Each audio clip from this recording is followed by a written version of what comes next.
Tere kõigile! Nii tore, et olete täna leidnud selle aja siia tulla. Minu nimi on, nagu mind tutvustati, Kersti. Samuti olen ma tuntud kui Amira Kersti Tennis, sest ka mina olen artist nagu Silviagi. Ma olen mitte ainult meditsiinitöötaja, vaid ma olen ka professionaalne tantsija. Ja ma aasta tagasi kolisin Eestisse tagasi. Ma elasin 21 aastat Ameerikas ja mul on meditsiiniline kõrgharidus. Ma töötasin siin Eestis enne Ameerikasse minekut ja nüüd siis ka viimased aastast 2018 ma töötasin Ameerikas funktsionaalmeditsiinis. Ja funktsionaalmeditsiin on selline koht, kus arstid on võimelised ka vaatama inimese tervisele läbi alternatiiv spektri. Selles mõttes ongi, et mitte ainult ravimitega läheneda, vaid ka kasutada ravimid loomulikult ka, aga kasutada ka alternatiivravimeetodeid. Ja minu ülesanne oli väga-väga suur ja väga tänuväärne, nagu ma aru sain, arstid väga tänasid mind, sest nendel ei ole aega kirjutada inimestele välja toitumiskavasid ja muid protokolle. Ja ma pole kunagi elus tundnud ennast nii hinnatuna nagu siis, kui ma töötasin funktsionaalmeditsiinis. Sest et arst ütleski, et ma ei tea, mis ma ilma sinuta teeks, kuna ma olin, sertifitseeritud holistilise tervisekoolitaja. Miks ma kõike seda räägin, ongi sellepärast, et ma tegelikult olen siin nende arstide eest võitlemas kõikide meie vabaduse eest, sest tegelikult arst ütles mulle, kellega ma töötan, ole hea, mine räägi sina, sul lihtsalt ei ole nii palju kaotada. Ma ei saa arstina välja tulla, sest et mind võidakse hakata rohkem piitsutama, ma võin kaotada oma litsentsi, ma võin kaotada oma selle töökoha ja mind hakatakse survestama. Aga sina saad rääkida, nii et ma selles mõttes olen väga-väga hea meelega see hääl, kes toob teile välja selle, mida ka tegelikult osad arstid tahaksid teile öelda, aga nad lihtsalt ei saa. Sest suurem osa arsti, kõik, kellega mina koos töötan, need, kes on avatud alternatiivile, on tegelikult meiega, teiega nõus, aga nad lihtsalt ei saa seda välja öelda. Ja siin ma räägingi teile ära selle, mida mina siis meditsiinilises mõttes tean ja milleks arstid on tegelikult kohustatud. Tegelikult on niimoodi, kui inimene, kellel on vähegi olnud mingisugune kas operatsioon või eriti kardiovaskulaarne probleem, südame-veresoonkonna probleem, kui tal on olnud operatsioon, kui ta võtab ravimeid, see automaatselt paneb ta sellesse riskigruppi, keda ei tohiks vaktsineerida ei gripivaktsiiniga ega mingi muu vaktsiiniga. See on täiesti fakt, sest arstid on andnud tegelikult siis kui nad, lõpetavad arstiteaduskonda, nad annavad, selle Hippokratese vande, mis ütleb neile, et sa ei tohi kellelegi kahju teha ja sa ei tohi kuritarvitada oma olukorda ja sa ei tohi mingisuguste rahaliste hüvede pärast panna inimese tervist kaalule. See on tegelikult see lubadus, mida nad annavad.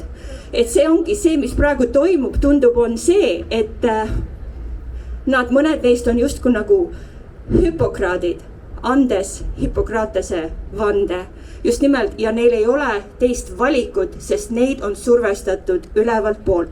Ma hiljuti just rääkisin ühe perearstiga, kes ütles samamoodi, ma tegelikult tean seda, aga mul on ära keelatud inimestele öelda, et näiteks just nimelt mingisuguse autoimmuunhaiguse puhul ta ei peaks ega ei tohiks ennast vaktsineerida. Ta ise südamest usub seda, aga ta ei saa seda öelda, sest et ta riskib sellega, et ta jääb oma töökohast ilma. On ju nii? Ja siis ongi näiteks see, et just nimelt mina ka, ega ma otseselt samamoodi ei ole vaktsiini vastane. Ma pole tegelikult mitte millegi vastane. Ma olen selle poolt, et meil peaks olema valikuvabadus, läbipaistvus, õigus teha seda, mida meie leiame on õige teha meie keha jaoks, sest kõik me oleme erinevad. Ja nüüd on ka siin järgmine arstide tegelikult selline punkt, mida arstid ei saa teile öelda, ongi tegelikult see, et ravimid ei sobi ju ka üheselt kõigile. Sa oled võib-olla isegi käinud arsti juures, sul on mingisugune häda, arst kirjutab sulle ühe ravimi välja, sul tekib sellele mingisugune reaktsioon, sa lähed tagasi, ütled arstile, teate, see mulle ei sobi. Arst on kohustatud sulle ütlema, jaa, see ravim vist sulle ei sobi. Vaatame, äkki on sinu jaoks mingi teine ravim. On kellelgi sellist situatsiooni olnud? Absoluutselt, see on ju täiesti normaalne, eks ole ju. Täpselt samamoodi on tegelikult ka nende praeguste vaktsiinidega. Need vaktsiinid ei sobi kõigile. Loeme ette, kellele nad näiteks kohe kindlasti ei sobi. Ongi need, kellel on siis näiteks, kes on juba vanemas eas, kes on ravimite peal, kes on nii-öelda immunokompromiteeritud. Ja? Ei sobi nendele, kellel on autoimmuunsed haigused. Ei sobi nendele, kellel on näiteks olnud neerupuudulikkus või neerukahjustus. Ei sobi nendele, kes on läbinud maksa, kas kahjustused või maksatsirroosi või kellel maksaga nii-öelda maakeeles ei ole kõik korras, eks ole ju. Ei sobi ka neile, kel on väga-väga suur ravimitundlikkus. On inimesi näiteks, keda mina tean, kes on minu juurde sattunud patsiendiks, kellele ma kirjutan välja toitumisplaane näiteks. On sellised inimesed, kes tegelikult tahaks ennast vaktsineerida, aga ta ütleb, ma ei saa, sest ma pidin ühe ravimi peale, mis mulle anti otsad andma, et ma ei julge, et ma vist annan otsad selle vaktsiini peale ka kohe. Et just nimelt, et siin ei saa olla niimoodi, et me paneme kõik inimesed ühe pulga peale ja paneme neile kõigile ühe süsti sisse. See on tegelikult meditsiiniliselt täiesti ebaeetiline.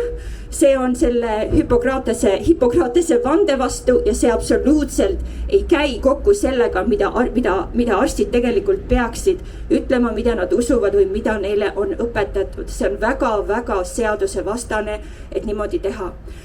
Et mitte väga pikalt rääkida, eks ju. Ma lihtsalt räägin ruttu ära ka näiteks enda loo. Miks mina ka kõige paremal juhul ei saaks ennast vaktsineerida, sest mina isiklikult olen lausa ravimikahjustusega.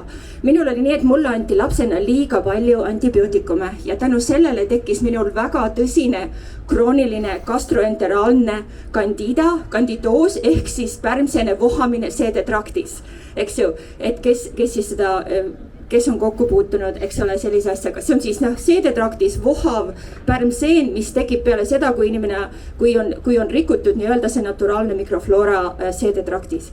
Ja tänu sellele olin mina pidevalt haige, mul lõigati ära mandlid, ma olin lapsena väga-väga haige ja mina olen ka tegelikult täiesti immunokompromiteeritud. Ja kui mina oma arsti käest küsisin, oma perearsti käest, et teades kõiki neid fakte, mis minul on, kas teie ütleksite, et mind tohib vaktsineerida? Ja arst ütles tegelikult selle peale, et ei tohi. Sul on väga tõsine variant see, et sul tekivad väga tõsised tüsistused, sest sul on juba, teate seda, et 80% meie immuunsüsteemist algab seedetraktist, on ju. Kui su seedetrakt ei ole korras, siis vaktsineerida ei tohi, sest et igasugune vaktsiin alandab vastust organismile haigustekitajatele. Nii et ongi, et ma olen samamoodi tegelikult selles mõttes, mul on meditsiiniline vastunäidustus ennast vaktsineerida. Ja kui ma töötasin Ameerikas funktsionaalmeditsiinis, oli minu jaoks veel selles mõttes, kui üldse nagu vaktsiinidest rääkida, sellest valikuvabadusest. Ma lihtsalt räägin teile ära selle, mida ma kogesin seal. Ma olin arvanud, et kui ma sain sellest tervisekoolitajaks, et mul on väga tore ja rõõmus töö, et ma hakkan nüüd diabeetikuid aitama ja toitumiskavasid välja kirjutama ja ma olin nagu sellise hästi selliste roosade prillidega, ma arvasin, et mu töö on ainult puhas rõõm, millega ma ei olnud arvestanud. Ma ei oleks kunagi arvanud, et mul tuleb silmitsi seista vaktsiini kahjustatud lastega. See oli kõige kohutavam osa minu tööst. Need videod, mis mulle saadeti vaktsiinikahjustustest, need vibusse tõmbavad lapsed, kes vahutavad ja kellel on silmavalged. Ma ei taha teile palju sellest rääkidagi. See oli niimoodi, et ma ei saanud öösiti magada tänu sellele. Ma ei olnud arvestanud. Aga ma töötasin välja väga-väga efektiivsed protokollid, kuidasmoodi teha nendele raskemetalli emaldused, kuidasmoodi panna nende keha uuesti funktsioneerima ja kuidas ka tegeleda valuga, sest ma olen näinud 3-5-aastaseid lapsi, kes on valudes peale vaktsiine. Ja ühesõnaga see on jälle see, et just nimelt see kogu see värk nagu on sellepärast ma olen ka siin kõikide teie ja meie vabaduse eest väljas. Minu enda laps, kes just sai 13-aastaseks, on sündinud kodus. ma tantsisin ta siia ilma, on ju, ja ta ei ole kunagi ühtegi süsti saanud, ta pole kunagi kordagi elus arsti juures käinudki ja ta pole ka kordagi elus haige olnud, isegi mitte nohus. Ja ma ei ütle seda hooplemiseks, vaid ma ütlen seda selleks, et tegelikult on võimalik meie lapsi kasvatada tervelt. Me peaks selle asemel, et meie valitsus praegu käib peale sundvaktsineerimisega lastele, me peaks tegelema sellega, et keelata lastel ära juua limonaadijoogid, rämpstoit ja kõik selline. Need on palju olulisemad asjad, millega tegelda, sest see on see, mis teeb lapsed haigeks. Mitte see, et nad on vastamisi mikroobidega ja naturaalsete asjadega, mis meie ümber on. Kui laste immuunsüsteem on korras, kui nad toituvad hästi, siis nad saavad hakkama ükskõik mis viirusega. Järgmine aasta tuleb võib-olla kaelkirjaku viirus või jõehobu viirus, pole mingit vahet. Viirus on viirus ja meie keha saab sellega hakkama, kui ta on õigesti ette valmistatud ja kui tal on tugev alus põhi all.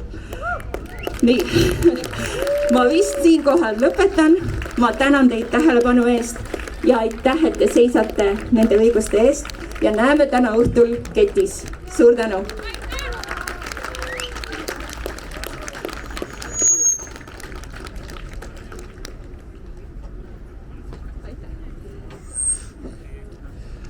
Suured tänud Kerstile ja järgmisena kutsume kõnelema rahva hulgast, kuid minul juba tuttava inimese, kes võtab maha hirmud koduõppe puhul. Ja nagu meil on värsked uudised siin jälle rahva hulgast otse allikast, mulle meeldib uudised edastada otse allikast, rääkides rahvaga, et juba on saadetud teated välja Eesti koolidest, et kui lapsed lähevad kooli, siis kogutakse nad kokku võimlasse, tehakse sundvaks, nagu tehti seda Soomes alles hiljuti ja seal oli päris traagilised juhtumid. Ja ma palun siia rääkima inimest, kes juhib koduõppeorganisatsiooni ja räägib täpsemalt ja võtab maha need hirmud, et koduõppes ei jää laps lolliks. Ma olen temaga isiklikult suhelnud, selles peres on 8 last, minu teada kõik on koduõppel olnud ja nad on nii andekad, et ma ei tea kooli, kes nii andekaid lapsi üldse õpetab. Nii et palun, ta tutvustab ennast ise.